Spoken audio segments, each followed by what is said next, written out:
Hoy estamos aquí para hablar sobre un tema bastante denso. Y por eso, para hacer esto, trajimos un invitado de lujo a este video en Pásala Extra. Vamos a hablar con David Villalpando o Davingax One sobre qué tan peligroso es ser futbolista en México. Y bueno, aquí estamos entonces. Había que hablar sobre este tema porque no sé si ustedes saben. Los que no lo saben, pues se los comentamos. Está la información de que James Rodríguez pidió la rescisión de su contrato o la finalización de su contrato en el Club León por algo que sucedió con un compañero de equipo. Ya vamos a hablar pronto de eso. Pero a raíz de ese suceso, acá en Pásala nos surgió la duda. Y como teníamos el contacto de David, pues ¿por qué no aprovecharlo? De qué tan peligroso es ser futbolista en México, porque hay una cantidad de casos enormes que, de hecho, buscando material para hacer el video, para conversar con David, Mario tiene una lista de bastantes casos. Los que primero venían a la mente eran los clásicos, los que se conocían: Salvador Cabañas, lo que pasó recientemente en Querétaro en su estadio, todo eso. Pero hay más tela de dónde cortar. Por eso, David, bienvenido a Pásala Extra. Muchachos, les agradezco muchísimo la oportunidad de poder platicar con ustedes acerca de un caso que sí es importante, digamos, darlo a conocer, que toda la gente pues pueda también tener un punto de reflexión, ¿no? Sobre lo que sucede extra cancha, digamos. Pero realmente me siento muy agradecido con ustedes, chicos, por darme la oportunidad de estar aquí en el canal. Por cierto, si no lo conocen, lo pueden ver en las plataformas como Davingax One. David tiene dos clubes a los cuales le va de corazón en el alma, que es las Águilas del América. Curiosamente es bastante Águilas. es bastante romántico con los animales alados, porque le va a las Águilas del América y le va a los Gallos Blancos del Atlético Mineiro. Entonces, por cierto, habla completamente perfecto el portugués, así que si en alguno de los comentarios está en portugués, nosotros se lo pasamos a él, porque nosotros no vamos a responder en portugués. Y si no habla portugués, él nos puede decir cualquier cosa en portugués, nosotros le vamos a decir que sí. Y ya está. Sí, le vamos a creer igual. Ok, vamos a hablar sobre este tema porque en realidad es una situación, una información que a mí particularmente me sorprendió, que es lo de James Rodríguez y todo el suceso que se dio con su compañero en el Club León.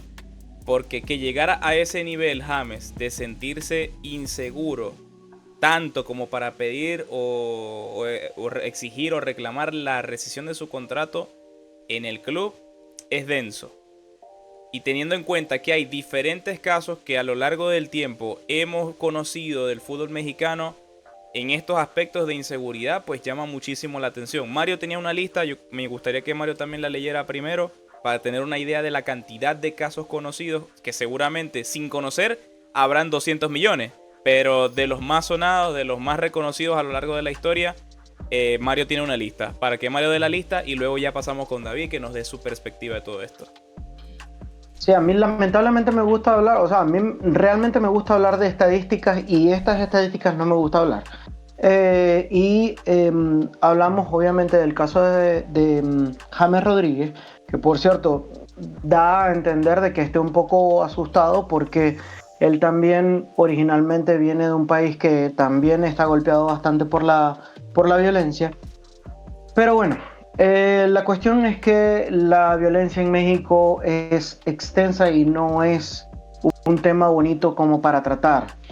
Empecemos con el caso que ocurrió en el 5 de marzo del 2022, en donde el Atlas y el Querétaro en el minuto 63 estaban dando un partido y luego tanto la barra del Atlas como la del Querétaro empezaron a golpearse. Está el caso de Alan Pulido, un jugador que fue secuestrado, el jugador de las Chivas.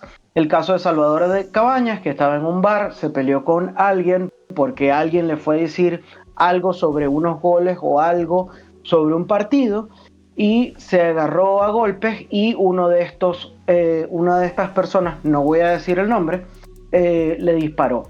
El caso Rubén Romano es un entrenador de Cruz Azul que fue secuestrado por 60 días y para sorpresa de usted que está escuchando esto, a los 3 días después de haber sido liberado, volvió a trabajar. El 2 de julio de 2024 matan a la hermana de Carlos Salcedo, un jugador que en ese entonces era de Cruz Azul, después terminó siendo de Juárez y luego de Monterrey, en un intento de asalto. Al padre de Jorge Campos lo secuestraron 8 personas en Acapulco un 17 de febrero de 1999. Otro de los casos de violencia fue el 25 de junio de 2023, donde a un familiar de Miguel Layún, un jugador de las Águilas del América, lamentablemente le terminaron su vida por un caso de violencia. Bueno, David, más o menos esa es una lista resumida de los casos más importantes, pero dentro de tu perspectiva, de tu conocimiento, de tu día a día, porque al final estás allá en México, lamentablemente son cosas que son parte de tu día a día. ¿Cómo vives eso? O sea, si yo te hago la pregunta, ¿qué tan peligroso es ser futbolista en México? ¿Qué me responderías?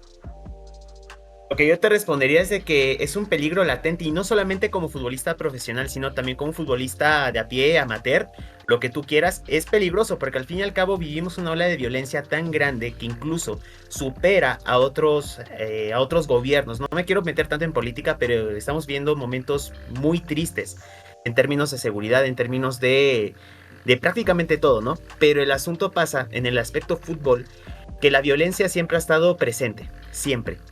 Yo me acuerdo incluso de que en los clásicos América y Chivas ha habido siempre violencia, siempre peleas. Y es más, les pongo un ejemplo muy reciente también. Hubo peleas también entre barristas de los Pumas con los del América en el estadio universitario. O sea, la violencia forma parte del fútbol mexicano. Lamentablemente no se han implementado medidas realmente serias como para poderla contener, y por ende pasan este tipo de situaciones tan trágicas que inclusive pudieron haber terminado en algo mucho peor, en la muerte del propio futbolista, en la muerte de más familiares, por ejemplo. Entonces son situaciones que no se han podido contener, no se han implementado medidas realmente fuertes, contundentes, para poder reducir los índices de violencia, no solamente en fútbol, sino en términos generales. Y además toma en cuenta que es un país muy grande, es un país en donde pues está subdividido por estados. Cada estado tiene su forma de gobernar, su forma de implementar seguridad, entonces se hace mucho más difícil la tarea. Incluso les puedo decir de que chicos que juegan en el llano o que juegan en un campo deportivo, por ejemplo en Culiacán, es en donde se está dando una violencia brutal, pero en serio, tienen que estar a las vivas para que no estén cerca de un tiroteo, por ejemplo. Entonces son situaciones muy tristes, situaciones en donde incluso yo, siendo mexicano, pues da pena contar, ¿no? No me gustaría dar a conocer ese tipo de cosas al mundo, ¿no? Pero es una realidad y no podemos ser esquivos a esa realidad. Bueno, sí, lamentablemente no es solamente el caso de los futbolistas, también ser periodista básicamente es un riesgo, porque tenemos bastantes casos lamentables también con las sociedades de prensa. Pero lo que yo te puedo llegar a preguntar es un caso aislado de unos estados en específico, o es un caso general, solamente se da en cosas del fútbol profesional. ¿Por qué? ¿Cuál es la dificultad, si se sabe que el fútbol mexicano tiene tanto presupuesto en temas de organización y todo lo demás? ¿Por qué no se incrementa un poco el tema de la seguridad? Es de que, mira, el tema pasa de que hay muchas personas poderosas que dirigen el fútbol, te lo digo así ya muy en general, personas muy poderosas, y lamentablemente hay conflicto de intereses, hay conflicto de egos, digamos, que no se ponen de acuerdo para poder implementar medidas de seguridad más contundentes.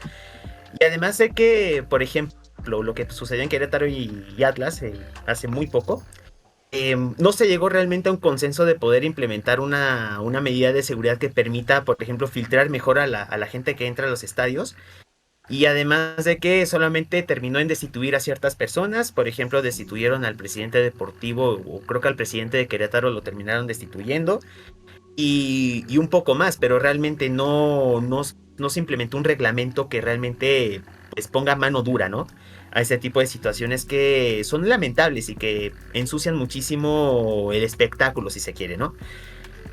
Lamentablemente, los grupos de poder que gobiernan el fútbol mexicano en general no tienen la capacidad para poder tan siquiera dimensionar la gravedad que puede tener si es que esto no se contiene, ¿no? Si es que esto no se contiene, si es que esto no tiene un fin, un punto final, mejor dicho. Lamentablemente así se manejan las cosas y yo como hincha y yo como alguien que le gusta el fútbol y que incluso quiere ir al estadio a ver a su equipo, pues resulta cada vez más difícil. Claro, es que tener en cuenta que todo ese escenario se da en un contexto que no es nada más afectado por el fútbol, sino todo el país está así. Entonces, claro, el fútbol, que además es política, claramente se va a ver influenciado y se va a ver manchado ahí. Pero vamos ahora a tratar de proponer una solución que difícilmente se lleve a cabo, pero igualmente vamos a intentarlo. Para cerrar el video, David, te voy a pedir, en tu opinión, y si tuvieras el poder suficiente y te dijeran, usa todo este poder para implementar una sanción justa y correcta que impida que esto se siga creciendo, ¿cuál sería? Pues mira, la verdad yo de proponer ese tipo de ideas es todo un desafío, sinceramente, porque tienes que involucrar varias esferas, varios puntos.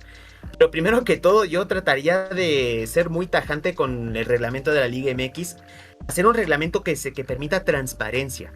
La transparencia es muy importante porque así das pie a que se puedan implementar más medidas de seguridad, más medidas para que todo sea más justo, ¿no? Y en primer lugar yo haría eso, implementar mucha más transparencia y sobre todo redoblar los esfuerzos de la seguridad, digamos, dándoles más facilidades a los elementos de seguridad para que desempeñen su trabajo, que el Fan ID tenga realmente peso en el fútbol mexicano, porque sí tenemos un Fan ID, sin embargo, pues está muy en pañales desde mi punto de vista. Necesitamos reforzar mucho más ese tipo de seguridad, no solamente para que incluso, no solamente prohibir la entrada a los que hacen desorden, digamos, sino que también podamos prevenir la futura entrada de futuros revoltosos, digamos, ¿no? O sea, digamos, hacer un filtro de seguridad mucho más minucioso al momento en que incluso tú quieras adquirir una entrada. Yo sé que de repente suena muy dictatorial, pero quizá eso sea una solución a corto o mediano plazo para intentar reducir los niveles de violencia en los estadios. Incluso ya más en materia de seguridad, yo no soy ningún Bukele, pero sí instaría a los estados a que tuvieran más mano dura para poder implementar la ley, ¿no? Lamentablemente, quienes están en el poder o quienes están ahí, digamos, dirigiendo varios aspectos de la vida política del país, si es que se quiere, pues no tienen esa capacidad, lamentablemente. Son muy pocos, y los que son pocos o terminan muertos, o terminan huyendo, o terminan siendo... O sea, es un desorden. Y yo no me quiero meter tanto en ese tema, pero al menos en este país va a tardar muchísimo en que realmente tengamos índices de seguridad estables. Porque lamentablemente la inseguridad, la muerte, los secuestros, asesinatos, o sea, todo eso ha ido al alza de una forma indetenible. Entonces, empezar con lo más pequeño, que justamente es esto. Empezar con lo más pequeño para hacerlo más macro y que involucre todas las esferas de la sociedad. Bueno, esa es la solución que propone David, que al final es el que está en todo digamos, en todo ese contexto, es el que puede dar una solución según su punto de vista. Así cerramos el video. Queríamos era charlar sobre esto porque nos llamó mucho la atención el tema de James Rodríguez y bueno, esperamos que les haya gustado la conversación. Al final es también parte de el fútbol conocer este tipo de cosas, porque el fútbol es todo, el fútbol es cultura, podría decir que hasta ciertos puntos es hasta religión. Entonces el fútbol engloba tantas cosas que este tipo de cosas también se tienen que saber y eran cosas que necesitábamos conversar y preguntar. Así que muchas gracias, David, por estar acá, por estar en el canal. Siempre es un invitado de lujo y siempre es bienvenido. Así que nada, te damos las gracias por estar aquí. Chicos, de verdad para mí todo un placer poder platicar con ustedes. De verdad para mí es un gran honor poder intercambiar opiniones, intercambiar conocimientos, o sea, todo, la verdad. O sea, son unos chingones y de verdad van para muchísimo más. En serio que sí, muchachos. Bueno, hermano, Bueno, que te vaya gracias. muy bien, David, y que las Águilas le vayan excelentemente en este año futbolístico. Cuídate mucho, ¿ah? Que Dios te escuche, hermano, que Dios te escuche. Y de hecho, mañana jugamos el clásico, entonces, pues, ahorita ya estamos con todos los nervios, la ansiedad, o sea, estamos así. Y que le vaya bien al Galo también. Dígase así. Por favor, por favor.